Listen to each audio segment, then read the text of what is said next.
I saw one quick question which I'll answer ahead of time. It says, "What do I do if I already filled out the FAFSA?" That's great. So if you did the FAFSA, you have done one part of the financial aid process. The next thing is to apply for TAP. If you have no idea what that is, you're in the right spot. I'll talk about TAP in a few minutes. Alrighty. So like how Tara said, I'm Ruben. I'm from Kingsborough Financial Aid, specifically with the ASAP program. I'm not sure if you guys heard of ASAP. ASAP offers good things. So if you're not too sure what that is, by all means, look us up online and hopefully you might be interested if you decide to go to community college. But the information I'm going to provide today is for higher education overall. And like I said before, if you have any questions, definitely, ask away and we'll get to them at the end of the presentation. So the first thing is, what exactly is financial aid? Hopefully, we all know what financial aid is. Financial aid is aid that helps you pay for your college, to pay for your cost of attendance. It's awarded in different ways, depending on if you have financial need or need-based. If you have any other criteria such as academics or athletic ability or merit-based, any type of thing that you could demonstrate, you might get aid from it, which is a great thing. Now, there's different types of aids overall. There's two categories, so to speak. There's the quote unquote free money, which it that's about like scholarships. So if you take scholarships with their worth of academics, athletics, or any other type of things, there's plenty of scholarships out there for little money or a lot of money. Make sure you do your research on that, and I'll talk about that a little later. There's also grants. The major grants, of course, is the FAFSA. When you apply for FAFSA, you're applying for the Pell Grant. So when I say Pell, in your mind, you should think, oh, FAFSA. FAFSA, Pell, Pell, FAFSA is the same thing. TAP is another type of financial aid, and TAP comes from the state, as well as the Excelsior program. That's a scholarship as well, but that comes with a different caveat. But again, all these awards or all these scholarships and grants, they're considered free money because as long as you do your part in attending classes, passing classes, and participating in your classes, as long as you meet all the criterias and you're eligible to get these grants, they're yours. You don't have to pay them back. Now, there's other type of grants or funds that come along that you have to do several things. One of the other ones is called the work study. Work study just means that you could work while you attend college, and that comes through the FAFSA application. So when you apply for FAFSA, it opens up different types of grants, smaller ones, big ones, that help you fund your academics or other expenses that you have while you attend college. Now, there's a bigger stealth aid program, which is called loans. Now, we all know what loans are. Loans is that when you request money, eventually you're going to have to pay these back. So I always say loans are very easy to request, but very hard to pay back. My suggestion is you could avoid loans. Please do so. There's other methods of paying for your college aside from grants. You could do a payment plan. You could do other things. But if you have to do loans, make sure you understand what you're getting yourself into, and you could go from there. And of course, I'll break that down a little bit later on. All right. So, what kind of sources of financial aid are there? Well, of course, there's the federal government, I should say, which is the Pell Grant, the FAFSA. New York State is TAP, Excelsior, and other ones.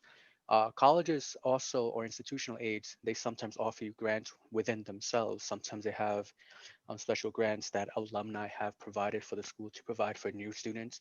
So it's always good to ask around, like, hey, do you have any funds here? What kind of grants you have? What kind of scholarships? Look all around other sources too. Businesses offer them, foundations, clubs, organizations, any type of thing that you might be interested. You never know, might have some type of funds or anything that could help you pay for your education. So we understand, we get that ticket surprise when you look at the prices of colleges. You're like, oh, that's too much. I'm not going to be able to pay for that. You don't have to necessarily pay out of pocket. There's other venues that you could get some type of funds to pay for that. So, don't sell yourself short by saying I can only afford X school. Look at the package, apply for it. You never know.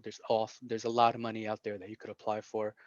You do your part and there's funds out there for you. So make sure you push through. Now, as I mentioned before, there's something called a financial need. Um, if you apply for a lot of grants, you're not going to get all the money all the way. There's some calculations that have to go into effect. By basic form of this is something called the cost of attendance minus expected family contribution. Now, the expected family contribution comes from the FAFSA. So when you do the FAFSA application, you're going to provide yours or your parents' tax information, and there's a formula that the application does that state or that they figure out how much fund or aid your family could provide for your education. Now, the higher the number, the more the federal government believes that you could provide. The lower the number, the more aid you potentially could get. So if you do cost of attendance minus the EFC is your financial need, how much actual aid you may need to cover. So a couple of things that break down the cost of attendance. Now, what you see on the screen is not necessarily what you're going to be specifically paying out of pocket to go to college, but the state and the colleges make this calculation saying it's going to cost you this amount overall if you attend our college. So you get tuition fees, tuition, I should say, and fees, because your whole tuition is divided into two parts: the credits, which you attend to college, the classes, and also the fees, which help run the college. So if you combine those, are technically the tuition costs. Room and board, let's say if you dorm or if you don't dorm, if you rent the space outside, you might live with your parents, that's a whole different conversation there as well. How much your books cost, supplies, transportation, and other miscellaneous expenses. All these amounts are combined to make your cost of attendance. Now, when we take your cost of attendance, and again, like you said, minus the EFC, as we mentioned before, we see your financial need. So here's a quick breakdown of how the need determination follows. So as you can see, college A is the cost of attendance is a lot less because probably your tuition is a lot less compared to B and C. If your EFC is 5,000, that EFC is fairly high. But as you can see, each college, even though the EFC stays the same, the need goes higher as the cost of college. So if you decide to go to college that costs you 60,000 a year, you might need 55,000 of need or aid that could provide it for you. Now, again, the 55,000 not necessarily means that that's how much the tuition of that college is, but other things consideration. So my suggestion is the first thing that I want you to do once you actually apply for college is understand how much your tuition is to be either full-time or part-time, whatever it is. Please find out how much your tuition is. You'd be surprised how many students I get that have no idea how much their classes cost. They just register for classes and say, okay, I just showed up. I don't know how much it is. And then it gets surprised when they find out the cost. So make sure that you find out exactly how much your classes are. High school and college are very different. In high school, most likely, there's your teachers and other guidance counselors and stuff like that tell you you should do this, you should do that. This is information. When you go to college, you're going to be doing all the research yourself. Now, of course, colleges and counselors and everything, they are there to support you and help you out, but you're going to be doing a lot of your digging on your own. So make sure that the first thing you want to do is, okay, how much my classes, and then you move on from there.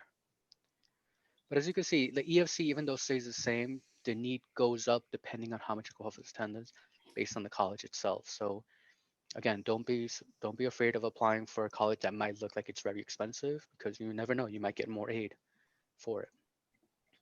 Now, there's the federal student aid programs. A lot of times this comes from the FAFSA application. Now, I usually would normally ask, hey, what is FAFSA? But again, you guys, your mic's not working, which is fine. FAFSA stands for Federal Application for Federal Student Aid.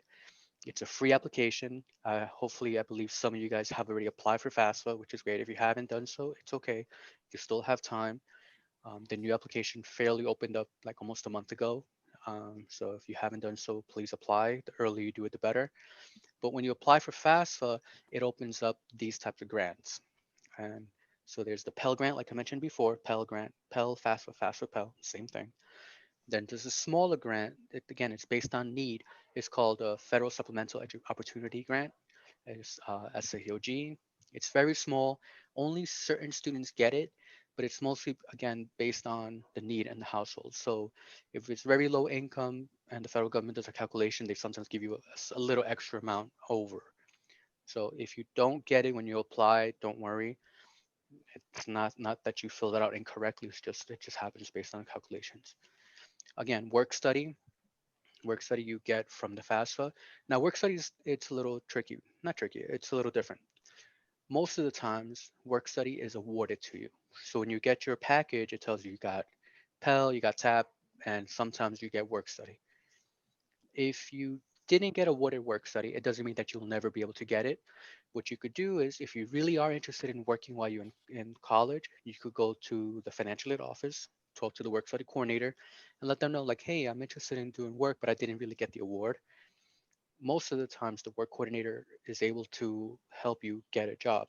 What happens is some students apply for financial aid, they get awarded work study, and for whatever reason, either they can't work or they just don't want to work, they don't use up the work study.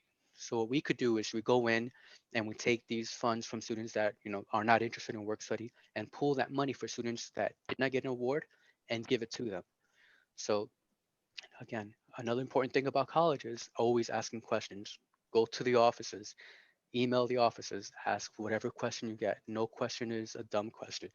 We want to give you the information and we want you to come, you have to get that information, which is very important.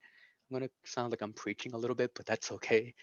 I just want to make sure that you guys are on top of your stuff because as much as the school or the colleges provide information, a lot of times the students have to come to let us know if they need help with certain things. So I want you to put that out there in your mind, like a little seed. And there's two other ones in the bottom as you see on the slide is the direct Stanford loan or uh, direct loans. We'll call them usually direct loans and direct plus loans.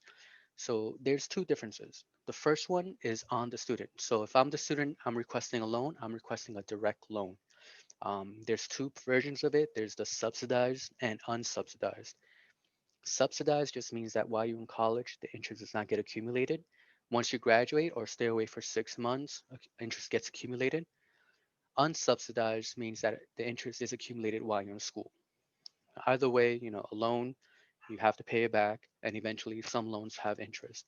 The interest is lower compared to a private loan that you would normally get on a bank, but it's still a loan that eventually you'll have to pay back. So again, be careful with these. Now, the bottom one, which is the direct plus loan or the parent plus loan, the difference is the parent plus loan, the parent takes out the loan on behalf of the student. So they are obligated to pay that loan compared to the direct loan, which is the student taking out the loan. Now, they don't do a credit check for the direct loan if you're the student, but I believe for the parent plus loan, they do a credit score check. So just, be mindful of that differences on those two. So all these are for the federal government. When you apply for FAFSA, these open up for you. Now, in order to be eligible for these aids, you have to be a US citizen or eligible non-citizen, have a valid social security number. Some students only have a work authorization social. If that's what you only have, unfortunately, you can't apply for these. The social that you may have is just to work, so you got to be careful with that one. And if you only have a work authorization and nothing else, I would probably not worry about applying for FAFSA, but that's a whole conversation. And of Okay. course, if you're a male, and most likely you guys are No. under 18 or 18 to 25, you do have to apply for selective service. So if you want more information about the selective service, is sss.gov. All that means is it's by federal law, every male, if you're under 18 and you apply for FAFSA, you could automatically decide that they could register you when you become 18 years old, or when you turn 18, you could do selective service. I know from my experience when I was way, way, way young, the high school did it for me, so I didn't have to worry about it, but it might be a little different now. So if you want more information, definitely go to SSS. But all these things have to be in order for you to be eligible. If you are a US citizen with a social, but if you're a male, you decide you don't want to do selective service, unfortunately, you won't be able to get aid. So just keep that in mind. Okay. And of course, if you're going to be a college student, you need to have earned your high school diploma or an equivalent like a GED or a task. You have to be enrolled and accepted in an eligible degree or certificate. Some students could go to college without declaring a major, or not even a major, declaring that they want to be a matriculated student. They could just take random classes. That's a student that's considered a non-degree student. Financially cannot pay for non-degree because they want to make sure that they're paying for you to get your degree. So, but most of you guys are going to be going for a degree, so you don't have to worry too much about that aspect. And of course, maintain satisfactory academic progress. probably this is the first time you hear what exactly satisfactory academic progress is. You have to maintain a certain number of credits as you progress and a certain GPA. The basic or the minimum GPA, I should say, that you should have, the higher the better, of course, but the minimum is a 2.0, which is about a C average. So if you have maintain a C average, you'll still get to keep your aid. If you go below a C average, you actually might end up losing your aid. So we do make sure that you keep your grades up. You fumble one class, it happens, but make sure that overall you keep doing well because if not, your financial aid could be removed. So again, have the conversation with financial aid when you go to college and see how that affects you. But don't worry too much about that. This is your first time in college. You guys are going to be doing great. Don't worry about, doing failing SAP or anything like that. And it's called SAP. So if you ever hear SAP, Satisfactory Academic Progress, it's a little acronym or initialism, whichever you want to call it. All right. So we talked about the federal government or the federal grants. Now let's talk about the state because the state also offers you money. And the major one is the Tuition Assistance Program, TAP. They also have other ones, which is the New York Achievement and Investment and Merit Scholarship, STEM initiative programs, math and science, teaching initiative programs, and other ones. If you need more information about the other ones in particular, you could go to hesc.ny.gov. That's the main website for a lot of these things. But I'll be talking more about TAP and I think also Excelsior, because I know Excelsior might be a little bit mystifying in there. Okay. So in order to qualify for the state aid, you have to be a New York State resident. And if you're a dependent student, you means that you depend on your parents or another guardian, then they also have to be a New York State resident.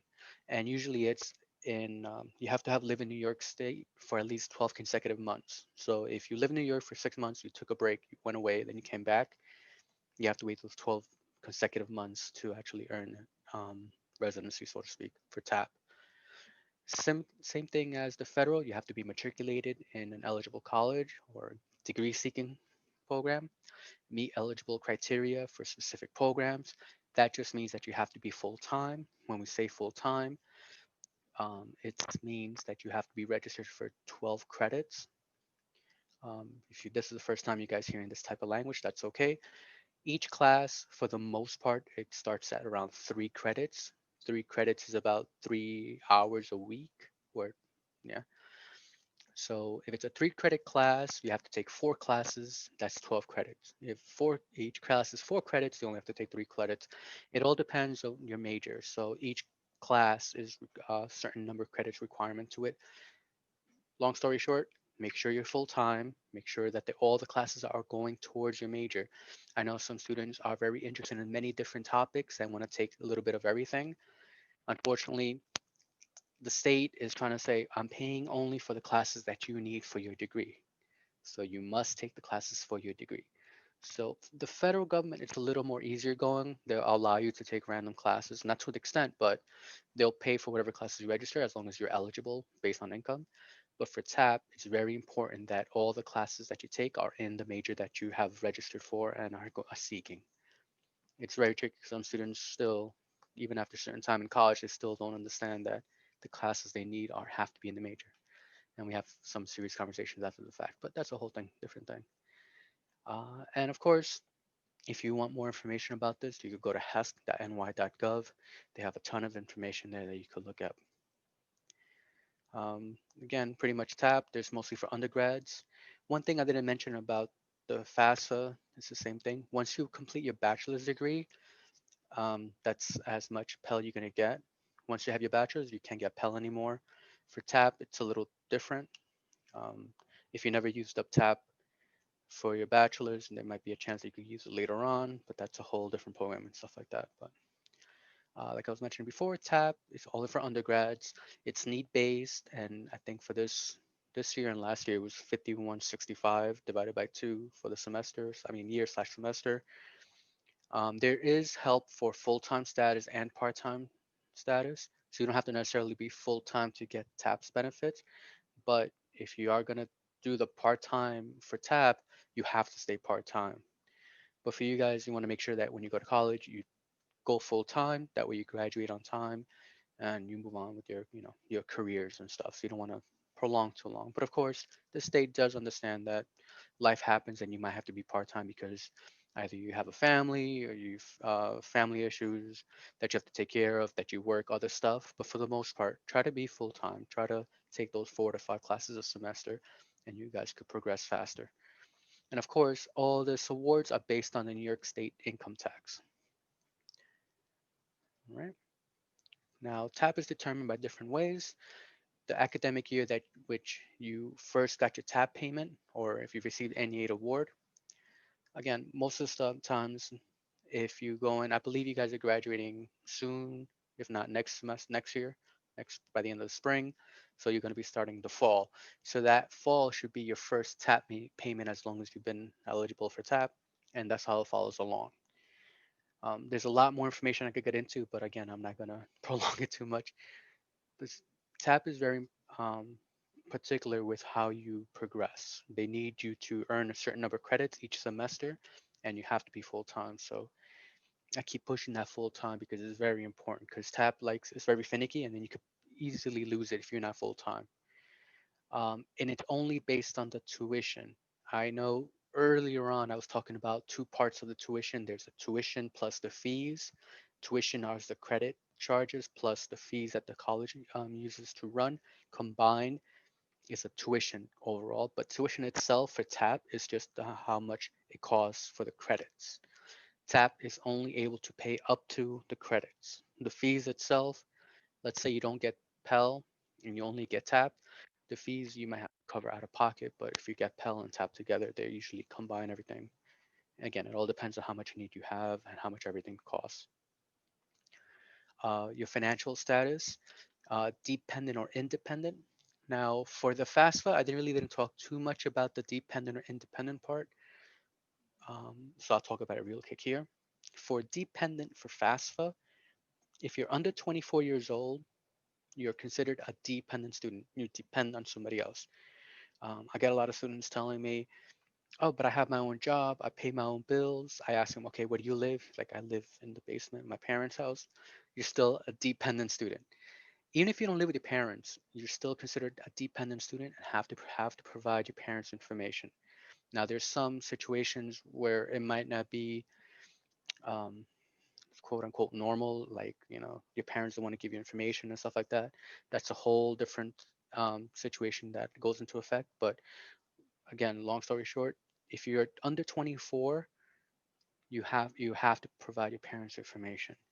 If you're over 24 years old, you're considered an independent student. Now that was for the FAFSA. Now for TAP, in order to be considered independent, you have to be 35 years old to be considered independent. I know it's a little weird that for FAFSA is 24, but for TAP is 35. Yeah. So most of the times you'll still have to provide your parents' information for TAP. Now, of course, depending on your life situation at the time that you apply, if let's say you're over 24, sometimes you still be considered independent because you have other stuff going on. But for the most part, when you do apply for FAFSA and TAP, you will have to provide your parents' information. TAP also take consideration how many people in the household are enrolled in college. If the income is high, but you have like a lot of people going to college in your household, they could provide more aid because they know that there's not enough money go around in the household. Now, it diminishes as how many people go, but that's a whole different thing. And of course, it combines all the family income. So if you work, your parents work, and everything like that, they combine it together. Not the siblings. You don't have to worry about siblings. It's just yourself and your parents. They combine everything. And they create the calculation saying, okay, based on all the information that you provided to us, this is how much aid you're going to be getting. Okay. The other type of award here is the New York State Achievement and Investment and Merit Scholarship. Their annual award is 500, and of course, you have to maintain when you have to graduate with a 3.3 or above, graduate with honors, on a Regents diploma, receive a score of a 3 or higher in the AP exams, graduate at the top of your 15 or your high school class. If you meet this criteria, or if you want to know more information, you can definitely go to HESC and find out if you qualify for this, and it's an extra nice $500 that could help you go towards your classes. And there's also the New York State STEM Initiative Program. provides full SUNY tuition scholarship at SUNY or CUNY. You must be ranked in the top 10% of your classes for undergrad programs leading to a degree in, again, the STEM field, science, technology, engineering, or math. Um, must execute a service agreement. I believe you have an agreement with them. I believe it has to do with employment after you graduate, but I'm not 100% sure. But you definitely, if you fit this qualification, you could definitely look into the HES website and find out about that. So institutional aid. So again, each college has their own types of funding outside of the federal and state, alumni, or even other ways that the college raise money for students to help them out with their tuition. So each program or grant or scholarship, whatever they want to call it, they have different criteria. Sometimes they need a certain GPA. Sometimes you have to be a certain, mostly academics, but other times it's just a situational life as well on how they could provide these grants. They might be smaller grants, they might be really big. Most of them are academic, athletic, or talent based, or stuff like that. Sometimes they ask you to write an essay or perform something or do something to show that you have need for this type of grant. And of course, there's other application requirements. So depending on whatever college you go to, you apply for FAFSA, you apply for TAP. You could always go to the financial aid office or you go to the student life of the college or any type of extracurricular activities or honors program. You could ask them, do you have grants? Do you have scholarships? Do you have any type of funds that I could apply for? And they will. And then you could apply for them and that could also supplement your education. So there's always a lot of funds out there. It's just a matter of you asking. But for this, is make sure you apply for FAFSA and TAP, FAFSA TAP. A lot of grants also or scholarships also require you to apply for FAFSA and TAP because they still have to keep themselves within the needs. So remember from way early, I was talking about cost of attendance minus EFC as the need. All the grants that you get cannot go over your need. So let's say after your EFC, you say your cost of attendance is 10,000, your EFC is 5,000. You got $5,000 worth of need, so to speak. If you got a whole bunch of grants and things that go over, like let's say it's 6,000, it'll diminish into 5,000 because they can't go over that. So just keep that in mind that just because there's a lot of money out there doesn't necessarily mean that you're going to get all of it. It still has to maintain to fit into the need. How to apply? You have to be considered, to be considered for student aid, you have to apply for these. I've been mentioning this before. You have to apply for FAFSA. You have to apply for the TAP. And depending on which college you go to, you might also have to do a CSS profile. Um, if you go to a CUNY, again, my experience is more of a CUNY. You don't really have to do the SS profile, but if you go into a private school, any other colleges outside of New York, I believe they also require you an SS profile. Tara, am I wrong to say this for the CSS Nope, profile? you are All right. not. All righty. Right. Thank It's you. it's primarily with the private or out of state schools that they have to fill it out. Not everybody requires it, but they should check the websites to make sure to fill that out if they require it. Yes. So you guys are known for technology. You guys are on your phone. I'm on my phone most of the times. So my best suggestion is after you apply for FAFSA and TAP is comb the website of the college that you're thinking of going to, and particularly their Splashta. financial aid page. And it has a lot of information and a lot of stuff. You could call the college saying, hey, call the financial aid officer there and say, hey, do I need an SS profile? They'll let you know right away, like, yes, you do, or don't even bother. So again, you have the technology in your hands. You make sure you use the search engine to find whatever information you need. Now, when you do the FAFSA application, you're going to need the first thing you're going to need if you've never done it before is an FSA ID. What's an FSA ID? Think of it as a login to go into do the FAFSA application, other stuff. A lot of time they change it the way it looks. This is the most current version. I took a picture of this today, so I just wanted to make sure it looks fairly new. You go to fsa.ed.gov, or if you go to the FAFSA website and you sign in to log in, and it'll ask you right there, do you have an FSA ID? If not, you could create one. You click on that link, this shows you here. And it's just some basic information. It's going to ask for your biographical information as well as socials. And then once the system recognizes who you are, then you create um, your security code, your security questions, and then you make your profile, and then that's it. And then you're on your way in to do the FAFSA application. Now, most of you guys are dependent students, so make sure you make one for yourself and your parent. Only one parent needs to do it, but if both parents want to do it, by all means, go ahead. But it's very important that everybody has to do this. Now, if you have a work authorization social, the system won't work for you. So I would just skip that part. But if you have the social without the work organization part of it into it, then you could definitely do this part. So see, this is what I mean when it says the FAFSA.gov or FAFSA.ed.gov. They're all go into this. So if you go to this page and you go to start here for the new FAFSA process, it's going to open up a blank page. I should have put a picture on this, but it shows you a blank page saying you could, are you a student or are you a preparer? You click on student and then it'll click back to the FSA ID if you don't have it. If not, if you already created the ID, click start, brand new, and you go right in and do it. And it's pretty straightforward. Now for FAFSA, like I mentioned before, the FAFSA application for the academic year, following academic year, I should say, always opens up October 1st.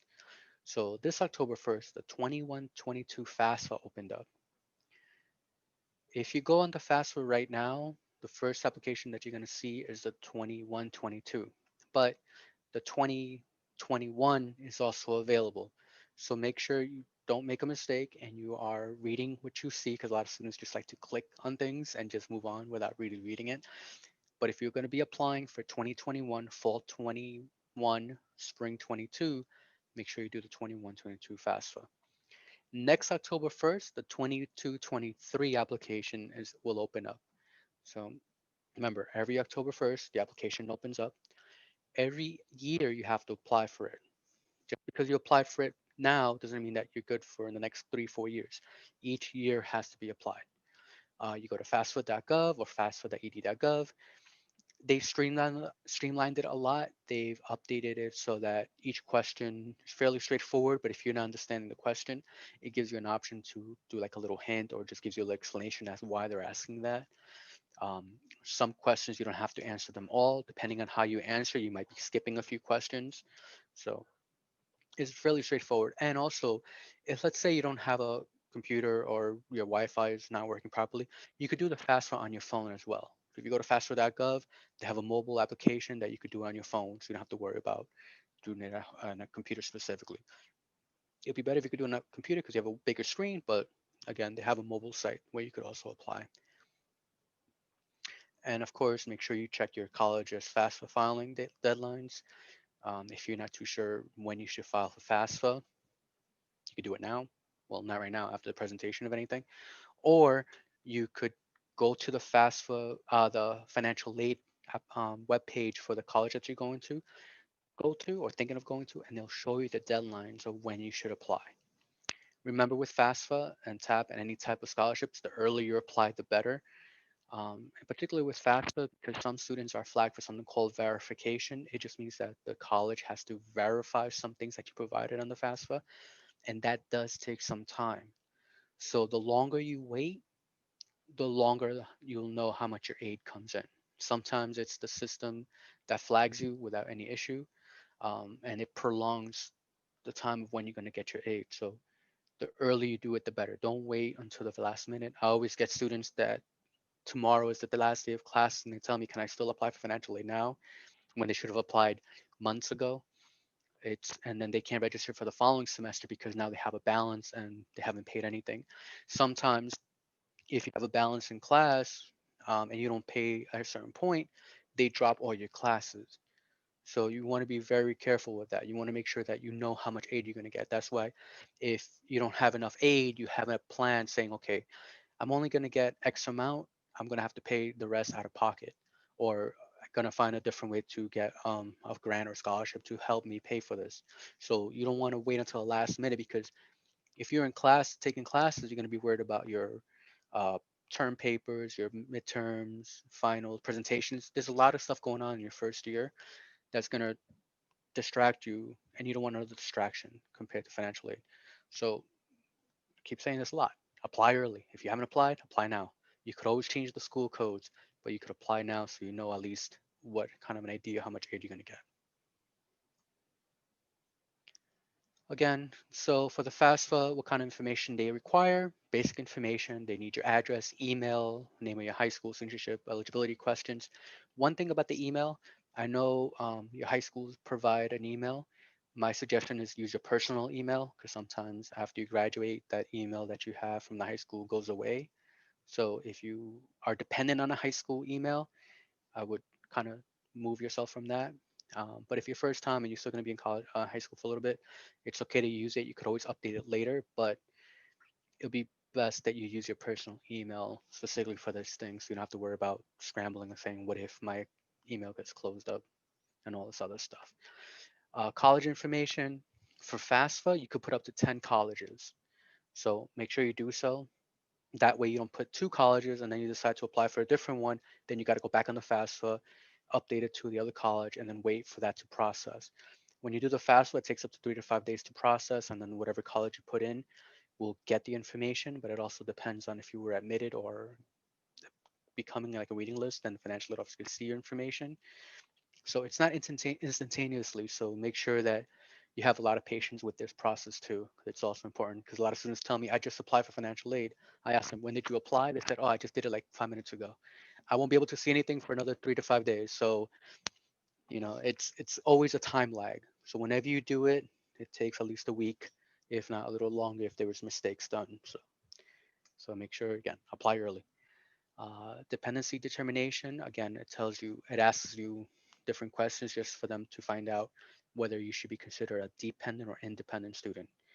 Again, like I said before, if you're under 24, you're in dependent student unless there's other issues there where you married, have a kid, and supporting them and other different things. So you'll ask you certain questions. Based on that, it'll tell you, based on information that you provided, you're considered dependent or independent, and you can move on from there.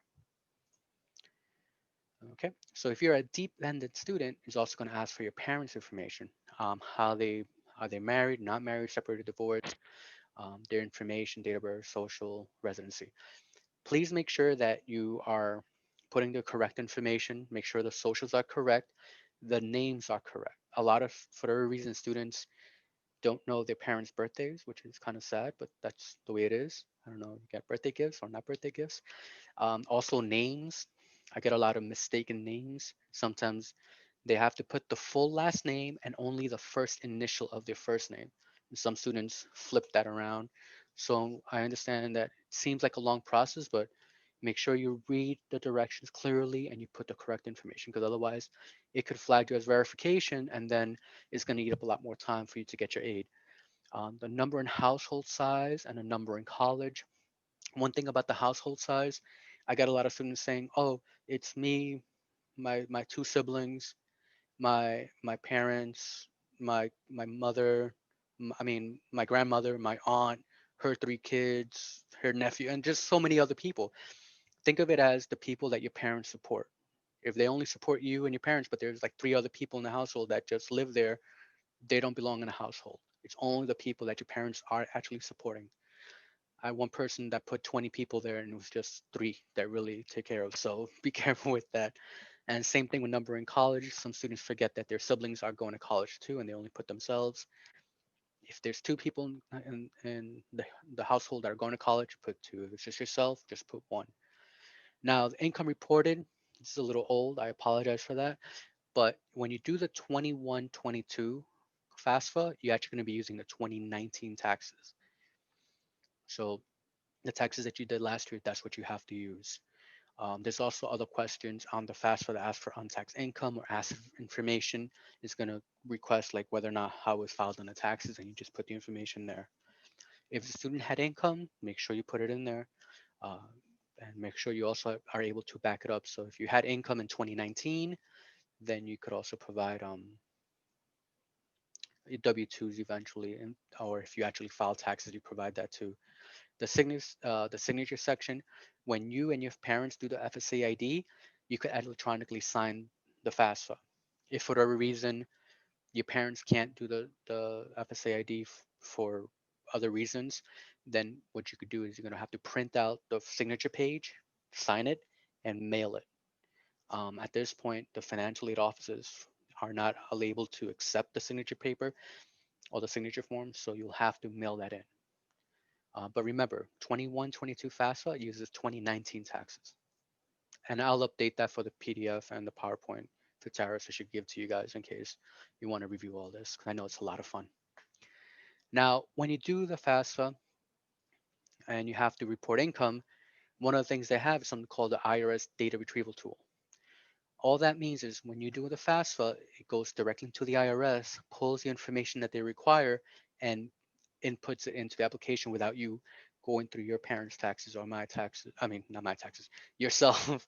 I'm not guessing that you guys are not tax experts, so I basically don't think that the tax information that you're going to see or have seen is the first time you've probably seen taxes. So there's always a lot of situations where students make the wrong error, put the wrong number in the wrong place. So when you use the IRS data retrieval tool, it saves you a lot of time because it goes into the IRS, like I said before, and it pulls the information and it makes it so much easier. So when you're doing the FAFSA, it asks you that your parents, it's going to ask you several different questions. And then it says, okay, based on the information, you are able to provide your taxes through the link. It's going to show saying that you are going to leave the FAFSA, but it's going to open a small browser within the FAFSA application. So you're not necessarily removing yourself from the FAFSA. So at this point, you say, okay, I do accept. And then you put your parents' information as the way it was in the FAFSA. So again, the FAFSA information that you're going to be using is a 2019. So you put everything there. If you moved, make sure you put the address that's on the taxes for 2019. If you put your new address, the system say, I don't know who you are. You can't put it in. So, and same thing with the spelling of your name. Sometimes is a capital here or initial there or whatever it is. So make sure all that information is completely correct. And then it'll give you an option to transfer. It'll say, do you want to transfer it? You click the little button, it says transfer successfully. And then you won't be able to touch those numbers because the system already said we pulled it. They're correct. You don't need to touch them. It's still going to ask you other questions, but for the most part, the meat of the income is going to be pre-filled for you. So, quick question on this. It says, common question, eligibility. If we don't think we qualify for need-based financial aid, do we still need to file for FAFSA? I get this question a lot, saying, I don't think I qualify. I think my parents make too much, or I just don't qualify. I shouldn't even bother. Incorrect. You should always apply. You rather get a no than a I'm not too sure. A lot of other grants and scholarships, like I mentioned before, require you to apply for FAFSA. Whether or not you qualify for FAFSA in itself, it might not be important, but other things do require to know whether or not you actually are eligible or not eligible. So make sure that if you meet the other criteria I mentioned before, you apply for FAFSA and let them tell you no if it's correctly no. But you never know, you might get something. Um, Other questions about citizenship, like what are the citizenship or immigration status requirements for FAFSA? So when you're applying for FAFSA, you have to be a U.S. citizen or eligible non-citizen. So if you have a U.S. permanent resident card to receive federal and state aid, so TAP. If you're not too sure about your status, you could always contact the financial aid office, and we'll let you know whether or not, based on your situation, could you apply for one or the other or none or other options that you may have. So I understand sometimes for students who don't necessarily meet this criteria might be a little unnerving to ask. You ask financial aid, we're there to help you. We want to make sure that you could get some type of aid if as long as we're able to find it for you. So please again contact the financial aid office and talk to us and we'll get you the information that you need. Dependency. Can a student apply for financial aid without reporting their parents' information? In most cases, if you're under 24, you have to provide your parents' information. There are special circumstances where you don't need to provide your parents' information, but that's mostly if you're married, if you have a child and are supporting them. Because some students who are under 24 do have children, but they still live with the parent, they're taking care of it, you're still considered a dependent. And of course, there's other issues like foster care or guardianship or anything like that. Um, So if you're not too sure, you might have a situation where you're not 100% sure. Talk to us, talk to financial aid. We'll let you know how to file, or if you file one way, it could always be updated later on, because financial aid office is able to make adjustments to whatever you put on the FAFSA. Common question for parents: if a student's parents are divorced or separated, whose information is provided? It's the parent that is supporting you. Some of the things I've seen is, um, let's say parent one file claim the student. Parent two is the student lives with. The student sometimes puts the parent one because they claim them, but for the FAFSA is whoever you live and supported by. So if you're not too sure, always put the parent that you live with. If it's you go one parent for a couple of months and then the other couple more months, is whoever keeps you the longest throughout the year. So just keep an eye on that. And same thing with tax information. Make sure that you put the tax information of the parent that is supporting you. If someone else claimed you, don't put them in there. Students say, "Oh, my grandma claims me." They're not your parent. Don't put them in there, even if they claimed you. There are other situations there again that could cause an effect, but talk to financial aid and we'll let you know exactly who to use. What if both biological parents are living together but unmarried? You combine the incomes and you file them in together. They don't have to be married, um, but yeah, because most of the times it also affects how they file. But that's a whole conversation, and I don't want to stay here another 3 4 hours unless you guys want to. But yes, it's a lot of other information. But in general, you combine the incomes and you put it all in there. Do step parents report their income? Yes, I get a lot of students. I tell them they put on the FAFSA that their parent, it's only one parent, but they click off that they're married. And I say, okay, where's the other parents? Like, oh, it's my step parent. And I don't need to put them in there. I'm like, why? Because they're not my parent. I'm like, well, that's not the right answer. Your parents are technically married. They have to put the income together. Your parents are married. They put the married um, information there. Again, it gets a little tricky here and there, but for the most part, you can call financial aid. We'll let you know how to file. Do you report the home value or retirement accounts of your FAFSA as an asset? No. Your primary residence and tax deferred retirement accounts are excluded from the FAFSA. How are 529 college saving plans treated? The value of the plan for all children need to be reported as an investment, and it'll tell you as you do the application whether or not how you submit that information. If you're not too sure, the 529 plan is a tax savings where your parents save money, tax exempt for the time being, for your college education after the fact, and then eventually pull that money out. I believe it gets taxed after the fact to help you pay, but that's a whole different plan, and that's not need based. That's just financial stuff. Okay, like I said, now there's a frequent errors I've had in the FAFSA, social security numbers. Make sure you guys read correctly your socials. The system will accept mistaken social, but then it might lock you out and then it's going to cause issues. So make sure your socials are correct. Um, if your parents are divorced or remarried, again, it's a whole issue of being step parents or how your parents are legally separated or legally divorced or they haven't been living together for so long. It's a lot of this type of information could also depend on how they file taxes. Missing or not putting in the parents' complete earned income, any untaxed income, household size. Like I said before, students over put or put less number of people in the household. Um, Number in post-secondary education, again, it's just number in college, and any real estate investment net worth that you have to put on the FAFSA. So it seems intimidating, but as you answer each question on the FAFSA, it makes it clearer, and then you just put the information in there. And if you ever do make a mistake, the financial office is there to correct anything that might have gone off. We will still request some information to make sure. You can't just say, "Oh, I made a mistake. I said I made 1,000, 10,000, but I really didn't." They're not just going to go in and remove it. You have to show proof that you didn't. So talk to the financial aid office. We're there. Um, it's a little back and forth, but again, you talk to us and we'll help you out. So now, after you submitted all the information for FAFSA and you finally got to the end, the first time seems like a long time, but once you renew it, it gets even faster because all the information is there except that you have to update the taxes. But once you do the FAFSA, again, I apologize for saying 14, 15, it's going to show you a link saying, based on the information, you could apply for your state. And a lot of students miss this. A lot of students, once they see that you got completed the FAFSA, they close everything. Don't close it. There's a little link there that shows you to apply for TAP. You click the TAP application. You're gonna create a whole new account because it's two different applications. There's TAP application and FAFSA application. Some students confuse the FAFSA with an overall application. It's not. It's two different ones. So if you don't see a TAP link for whatever reason, you're gonna wait at least 3 days, and then you go to HESC, or you search for apply for TAP HESC, and it'll give you the link to apply for TAP. But you're gonna have to wait a little days, um, like at least 3 days, to do the TAP application in case you miss that link.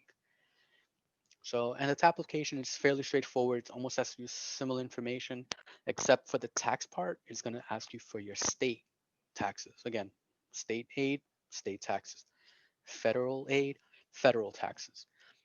So just keep those together, separated. All right. Now, for students that won't qualify for FAFSA and TAP due to immigration status, the state has created something called the Jose Peralta Dream Act. How do you qualify for these? Well, you see some of the requirements. If you have a U visa, T visa, temporary status, or DACA, you have attended or graduated from high school, or at least within 5 years, and have received a high school diploma or GED, and are being charged in-state tuition on a CUNY or SUNY college, you could go to hesta.ny.gov/dream. You could apply for the dream.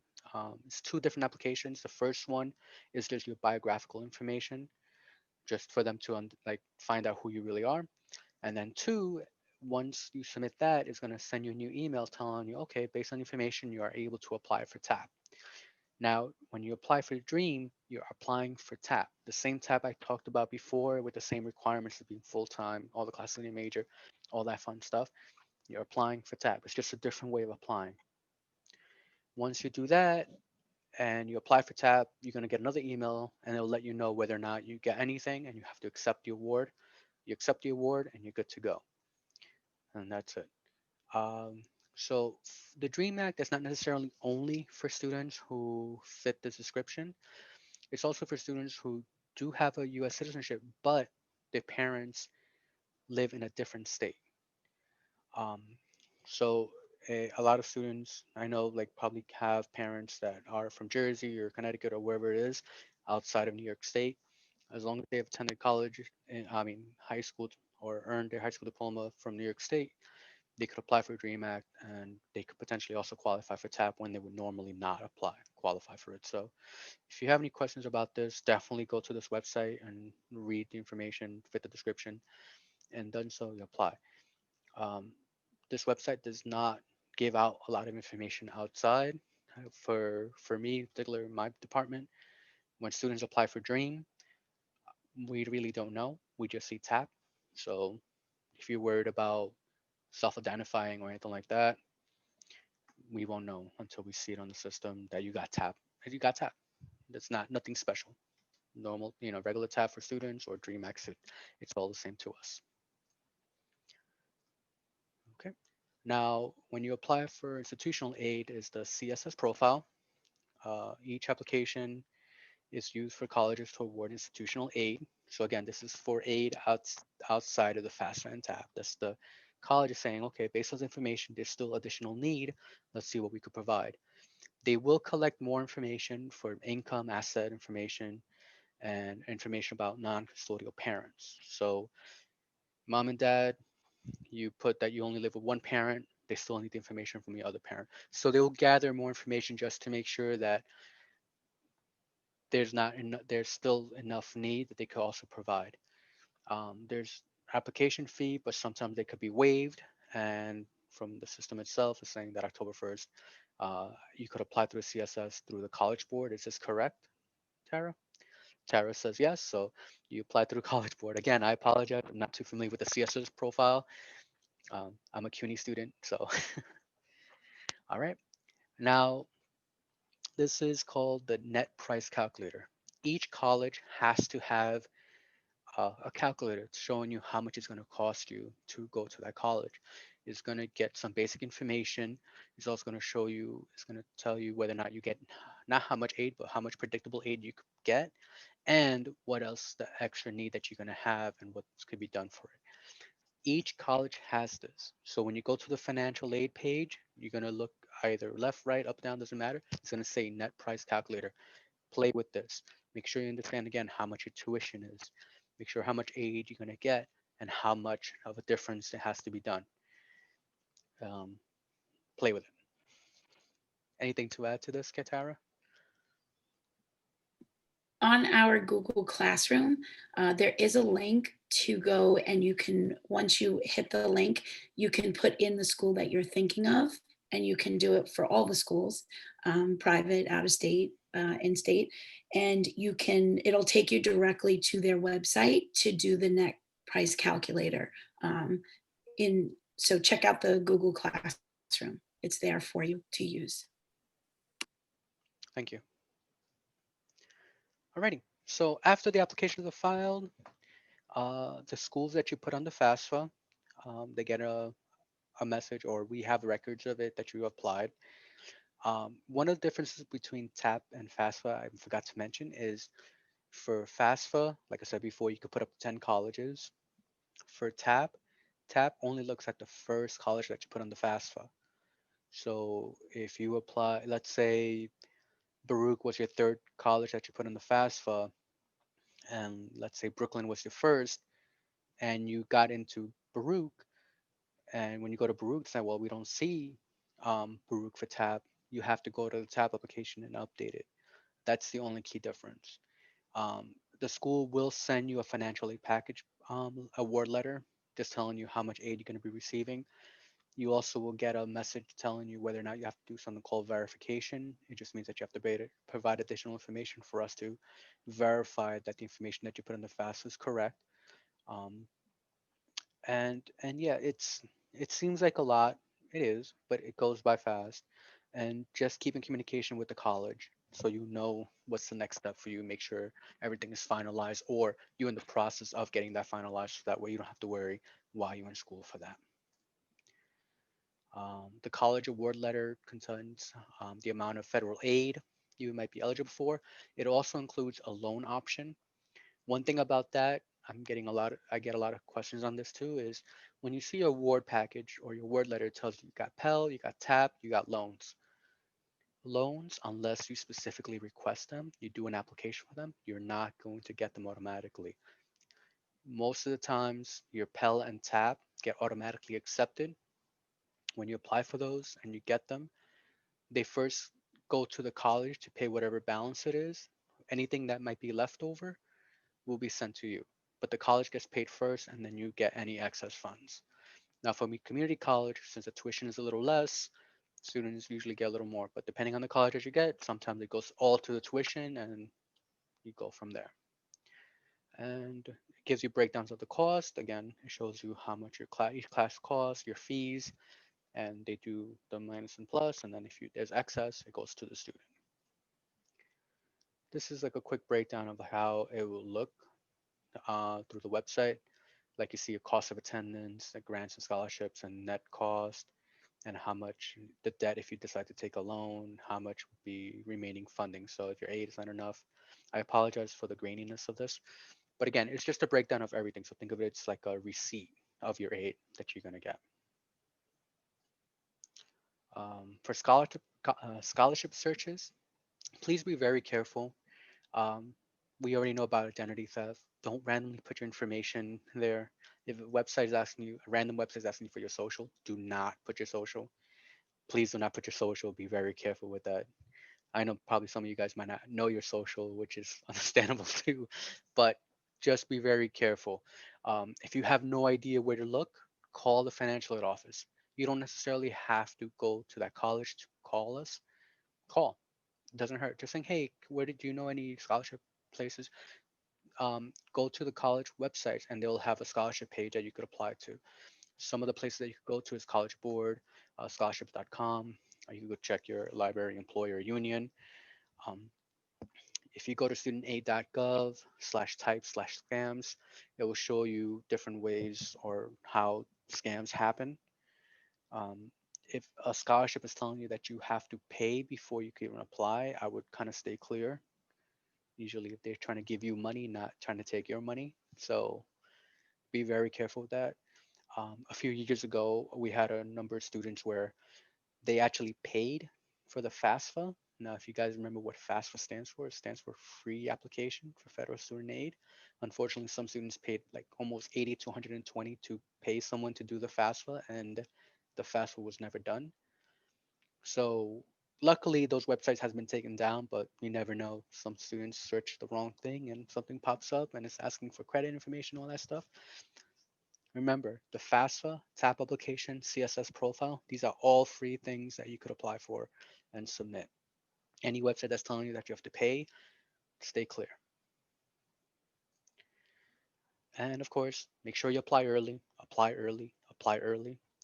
Update your FAFSA college's school list in case you decide to switch everything up. If you have verification, you have to submit documentation. Do it early. Don't wait. It just prolongs your aid. Um, if you have any questions, reach out to the financial aid office. Look at the financial aid pages from the colleges that you're thinking of going to. Um, Make sure you do all this. If you have questions, definitely reach out. We're happy to help. You don't have to be a student specifically. If you have just a random question that you have, there's a lot of information out there that you could tap into. And that's basically it. I appreciate you guys. I know I went a little bit over. I see a lot of questions. I'm gonna try to answer them. So Tara, how do we gonna do this? So that's what I was trying to do during this to try to organize questions. Hmm. So I'm just going to start with some simple and a little. So for let's start with do you apply for the Excelsior when filling out the FAFSA? And the number of classes you take depends on your major. Do you do both of them at the same time? They're separate, correct? Correct. So FAFSA and TAP, you could apply for them whenever throughout the year. As long as they're up, you could apply for them. Excelsior is different. Excelsior, you first have to apply for FAFSA and TAP. Excelsior is only open a certain time frame.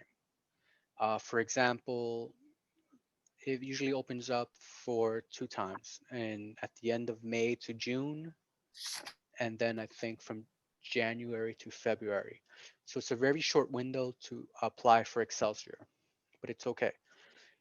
If you're going to be attending college in the fall and you're going to be applying for Excelsior, keep an eye on it on HESC around end of May, and you make sure you do the FAFSA and TAP. And then if you're interested in doing Excelsior, you apply for Excelsior. Now, the difference between Excelsior compared to FAFSA and TAP is that FAFSA and TAP, you have to apply every academic year. For Excelsior, you only apply once and that's it because it follows you academically. Excelsior requires you to earn a certain number of credits each academic year, and it also requires that you're going to sign a contract with the state. It's saying that after, depending on how many years or how many semesters you get Excelsior, you're going to live and work in this New York State. So let's say you got Excelsior and you got it for 4 years. Once you graduate with your bachelor's, if you want to start tackling masters, you could. If not, you can start working, but the state requires you to stay in the state for as long as you got the aid, and you do sign a contract. If you decide not to live in the state because you got a better offer or you're going to another state, depending a certain number of time that passes, if you never decide to come back to New York, then that Excelsior grant will become a interest-free loan. Basically means that you pay whatever they pay with no interest. So it's nice because you don't have to pay the loan, but again, it's a contract and it's a lot of information. But that's the key difference. It's open a certain time and you only apply once and that's it. And the STEM is separate as well, correct? Yes, The STEM, okay. Um, will work study be available with remote learning? yes. Right now, we have a few work study students in the financial aid office that are working from home. We have a financial aid counter. Basically, we have Zoom. Students come in, and our work studies actually manage this. Okay. Before you ask the next question, I just came across a student. I don't know if they're still here, but they're saying, "How can I opt out of the military?" I think, and that goes to the selective service question. Unfortunately, there's no real way of opting out because technically you're not signing on to the military. You're just putting yourself on a list for a draft, so to speak. If a draft has ever been enacted, then they'll go on that list. But Congress won't pass a draft anytime soon or ever again after what happened in Vietnam and all that stuff. So the likelihood of a draft ever being enacted, it's slim to none, but it's just something that it's required by federal law that males 18 to 25 have to sign up for for in order male to get students? aid for males only. Okay. Um, and when they look at the need, they are expecting loans to make up part of that, right? So even though you are paying back, it's not viewed as family contribution, it's viewed as aid, is one of the questions. Not necessarily. So there's two different types of loans. Um, I'm not it's on the student. The direct loan for the parent plus loan is separate. Um, Okay. the two loans is the subsidized loan and unsubsidized loan. Out of those two loans, the only one that's based on the need is subsidized. The reason why is because while the student is in college, the federal government is actually paying the interest on that loan. So that's why that loan is calculated on the need base. The unsubsidized, it doesn't. So that one is not counted as the need.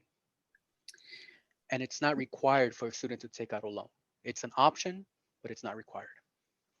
Right. Even though the schools offer it, it doesn't mean that you should or could take, or have to take it. It really is up to the family. Yeah. I think One also, more thing. Sorry. The federal government is offering the loan. The school does not offer loans. oh, sorry. No, no, Yes. it's okay. It's okay. It's okay. But yeah, it's just the federal government. It's like it's available to the student in the event that the family, well, the student is the one that has to make that choice. But of course, it's a family discussion. But I think it also is important, students ask, again, if I don't qualify or I don't think I'll qualify, or I might not stay in state for school. It's important to fill out these documents just in case to make sure you're accounted for. And some of the private schools, wouldn't they go use this as well for their package that they would give you as well, correct? Yes. So any type of specifically because they have to look at the need basis of a student, any type of grant, any type of scholarship from the college or anything like that requires students to apply for FAFSA and TAP, unless there's certain circumstances that are preventing them from applying. So in certain situations where students are not able to apply for FAFSA and TAP, it's up to the school to decide how they want to proceed with other grants that they provide. They might have other grants, but the majority of students are required to apply for FAFSA and TAP for them to qualify for additional scholarships, additional grants, additional funds that the school may provide. Um, and one student asked, when given the choice, they chose not to give a breakdown of income, which seemed to stop questions like bank accounts and other income. Should they go back in to edit this? So unless they're like hiding a large amount of money from the bank accounts, I would just say leave it because things probably happen that by the time they go to college, that fund might not be there anymore. It Okay. fluctuates. So unless they have again a large sum that they're not going to touch, then they could go in and update it. But once you submit the FAFSA, just don't touch it unless the financial aid office is asking you to do some other changes. Just Okay. And for families that have been affected by the pandemic, in 2019, it may have been a certain amount. mhm. And, since, many of us are sheltered in and status changes and positions and the income, how does that affect FAFSA? So the FAFSA still goes by the 2019 taxes, but once you get accepted to the college, you could speak to the financial aid office and ask to do something called an income adjustment, where you basically provide documentation to prove that the income is not the same as it was in 2019, and you do an application. You state your situation. You provide the documentation, whether it's unemployment or loss of a job or reduction of hours, sickness, whatever it is. We'll review everything and then we will update the FAFSA on your behalf and then see how much aid you get at that point. Okay. Now And when for you the fill out, state, oh sorry. Now for the state, they also go through a different process. So for FAFSA, financial aid office. For TAP, you'll have to contact CASC and see how they'll continue with that process. Most likely, they'll ask similar information. um, some students were asking, do you have to know exactly which schools to apply when you're filling out the FAFSA? And if you have more than 10, can you go back in once it's put in and adjust it? I'll answer the second one first. Yes, you could always Okay. go back and update the college. You don't need to have 10 specifically in your mind that you're going to go to. If you have like three or four, that's fine. Um, but try to minimize going back on the FAFSA over and over and over again. I had one student that went on the fast for like 21 times and I locked them out, and it was very difficult for us to go back. So just do it once, maybe twice, but don't keep going in if you want. If it's something simple like changing your college code, that's fine. But if you apply for FAFSA and for the reason the income in the household is too high, don't go back and try to minimize it to see if you get more aid, because what's going Okay. to happen is you're going to get flagged for verification right off the bat, and you're going to have to bring documentation to the financial office, because then we have to make sure which information is correct, the original numbers or the new numbers. And if you made a mistake, that's okay, we could review it, but not too many changes, please. But as far as the schools listed, They could um, always be updated. they can always be updated. Yes. Okay. And they don't respond to you. The schools don't respond to you till you're actually accepted. Is that correct? Or FAFSA will let you know because the different awards are different for CUNY, let's say, than SUNY and private. It has to be admitted to the college in order for us to send you an award letter. Okay, Yeah. that's important to know. Yes. And again, you could have an idea of the college has your information, but they won't give you a breakdown because they don't know if you're gonna be actually attending on the college itself. So Okay. that's the only thing. So that's very important to apply early. If a student is here recently and they didn't file taxes last year, Mhm. how does that work? So that's okay. It all depends again on the immigration status of the student. If they just came in, let's say not even that doesn't even matter. Let's say they were here in 2018, in 2019 they went abroad, whatever, and then came back, or the parents came back. We just have what happens is we'll ask how, well, like why the reason why they didn't file. They get a letter non-filing from us, and sometimes we have to do like a statement of income, like to see like how you supported yourself or what's the issue, how come there was no income in 2019. And then the students could just, if it's because they were not in the country, that's fine. They show us proof that they weren't in the country. They show us proof that there was no income, the U.S. income or any income that has to be made. If they had income in a different country, then they could just show us some type of documentation to prove that, and then we could update the FAFSA on that end. But if the student or the parents didn't have any income at that point, you could still apply for the FAFSA and just say they didn't have any income, and then process there. I think we covered most the common questions. If a student gets an outside scholarship money, how does the school apply that? So it all depends on the type of scholarship. Usually that goes through Bursar. Um, Either the entity that runs the grant or scholarship will get in contact with this college and say, "We'll have some funds for this specific student. Please provide it into their account," and it pays out that way. Sometimes the student manually has to bring a check to us or whatever issue. So what I would say is, if the student's applying for these types of outside scholarships, talk to them and see how they manage it with the college. But most of the times it's through Bursar. Okay. Okay. I see If a the question. parents are married, oh, Oh, sorry. sorry. No, no, it's okay. I just saw a quick question here again. It's just a word that I mentioned before. What is matriculated? Matriculated means that you are enrolled in college as a degree student, because you can enroll in college as a non-degree. Matriculated just means that you're pursuing a degree. That's all. Sorry. Okay.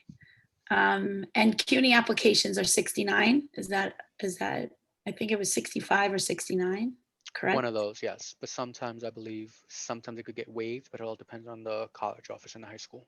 and of course Right. income and If all that we stuff. we have shared information, if anybody is eligible for a fee waiver, if you're not sure if you're eligible for a fee waiver, you can reach out to Miss Vespa, Miss Bridget, and it's in our Google Classroom. It's on the college office website.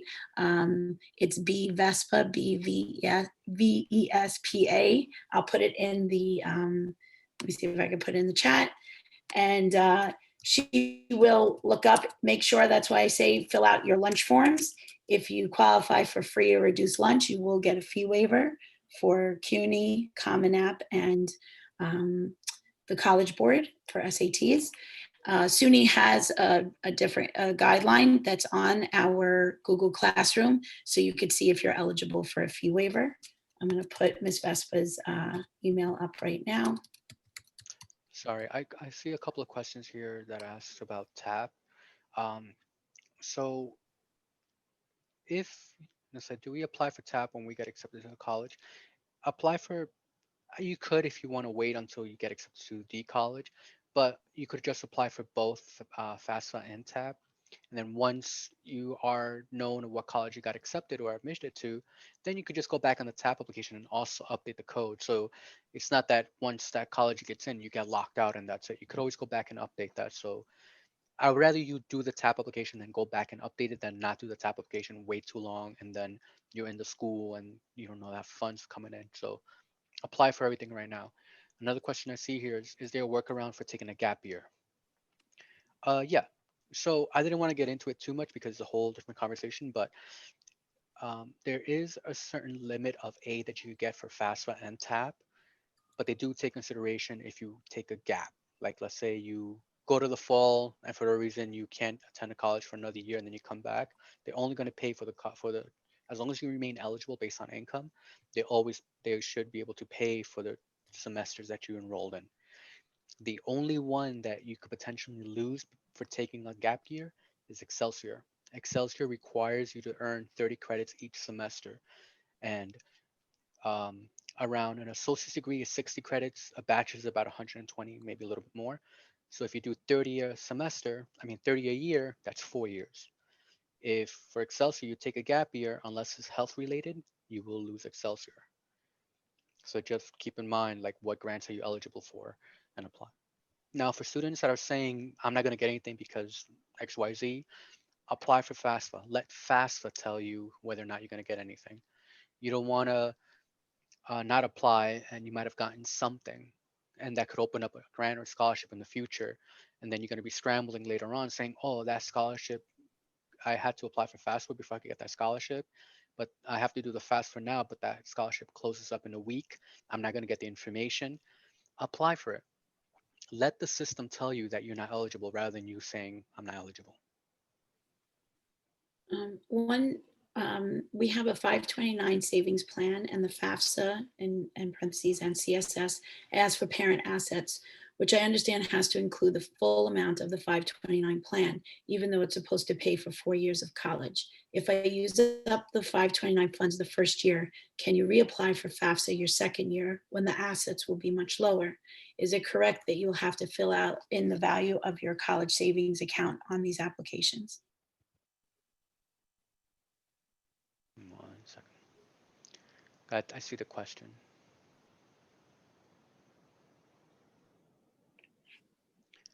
You could potentially could. So if you want to use it for 529 the first year to pay for that, and then later on it'll reduce your assets, you could apply for it the second year without anything much.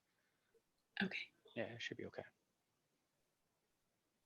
Yeah. Um, and I just wanted to let everybody know that all of this will be posted to our Google Classroom. And once it takes about a day, I think Ms. Zeitlin, I'm not sure how long it takes to complete the video, the recording, but I will send in an email as well, the PowerPoint, so you can go slide by slide slowly. And you have control of the PowerPoint, but we will send the video as well.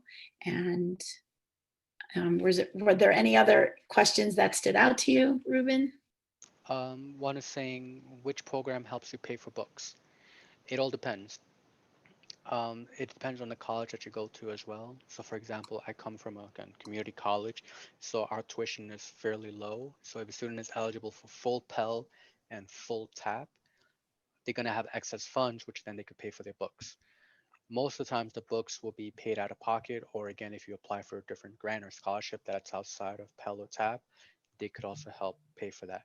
But remember, you want to get your books at or before the semester starts.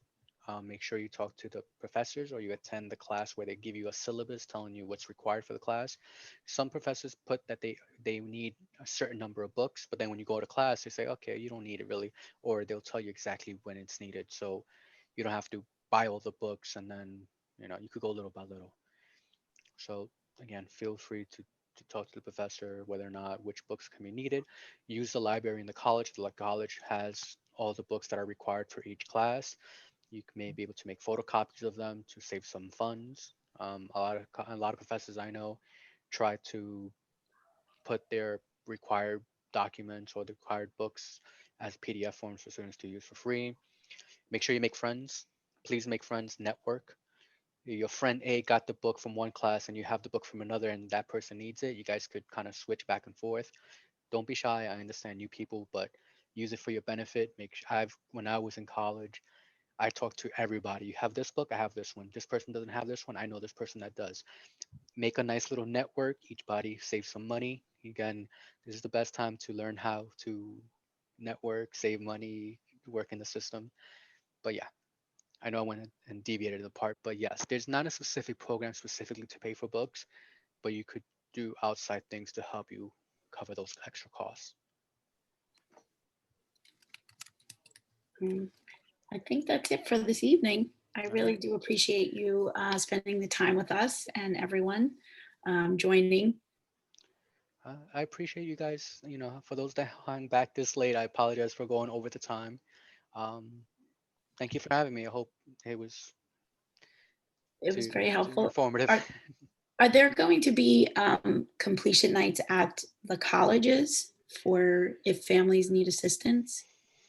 At this point on campus, I'm not 100% sure. Specifically with Kingsborough, we're Right. not. Okay. For other colleges, uh, I want to say unlikely, but it's best to reach out to them specifically to see. Right. I didn't know Um, if they. yeah. What I could suggest is do the FAST application. If you get stuck in a question, make sure you save the application and then exit. And then Okay. you could reach out to financial aid, any financial aid that office that you're thinking of going to and So ask. they can call any school. Yeah, and just say, hey, I'm doing the application. Can you just answer a question for me, real quick? What should I put it in here and all that? They might Perfect. not be able to walk you through the whole application because again, they can't be on the phone for that long, but they'll probably help you answer some things here and there. Okay. Well, thank you again, Ruben. I appreciate your time. Thank you, families, for joining us. Thank you for Ms. Zeitlin and Mr. Williams and Ms. Alter for setting this up. And please check our Google Classroom. If you're not on it, email myself or Ms. Vespa, any one of us. We're on the website and we'll get you set up with the Google Classroom. And thank you again. Do those lunch forms if you haven't filled them in and check your Navions every day. Ms. Alter, is there anything you want to add? Not at this time. Okay, so thank you again. Oh no, I sorry. I couldn't There. unmute myself. But yeah, no, I think that his presentation was really incredible. The only thing that I would add, which he said really is just to get it done, do it early. The more you drag, it becomes overwhelming. We could help you. And the other one piece I just wanted to add on is that I find the FAFSA hotline to be incredibly helpful. Whether either the live chat or that if you Google the FAFSA hotline, all of the people who man the calls there have been very helpful. When I'm not sure how to fill it out with the student, I call up and I found them to be really super knowledgeable. So use them and take advantage of them when you're filling it out. Okay. Yes, definitely. They've made the application fairly easier from a few years ago. They always trying to streamline it. Use that logic skip, meaning if you answer a question a certain way, they could potentially remove extra questions because you already answered a certain way. So yes, there's a lot of information out there. Okay, I There was was one more typing in thing. one last thing. Yeah. There's one person asked, is there a disadvantage to applying for TAP if they already apply for FAFSA? Apply for both. Apply for both. One is from the federal government, the other one's from the state. They're both funds to go to help you out. And just to clarify again, once they fill out the FAFSA, they're not getting any correspondence until they actually get accepted to a school and they get the breakdown, correct? For the Cor- award letter. to an extent, yes. So the only thing I should have mentioned during the thing is when you do the FAFSA application, a lot of students get confused because the application says you have successfully completed the application.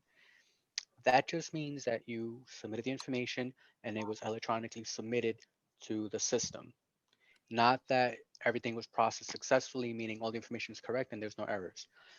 Once you get admitted to the college, um, you might get flagged for something called verification, which means that there's some issues that we have to still check. So even though the system said your application is completely processed, it doesn't necessarily mean that everything is all okay. And I Okay. think what's important also to state, one student said, try to create the account asking for the social security number, parent or student. When you answer the questions in the FAFSA, it's related to the student, not your parents. You're going to use your parents' information in the section parents, but you're answering the questions as yourself, correct? Correct, correct. I get that too, where students or the parents think parents sometimes do the FAFSA for the student, but they end up doing the FAFSA for themselves and they just throw the whole thing. So like, no, no, no, it's the student. You only technically using your parents' information for the taxes and for the signature at the very end. Everything else is on the student. There's also situations where students say, "Oh, I support 5 people," but in reality, it's the parents that support them. So be very careful with the household. Make sure that you put it in the correct section. Otherwise, it might flag you incorrectly as an independent student, but then flag you for verification as well. It Okay. could be fixed in the end, but that prolongs when you get your aid.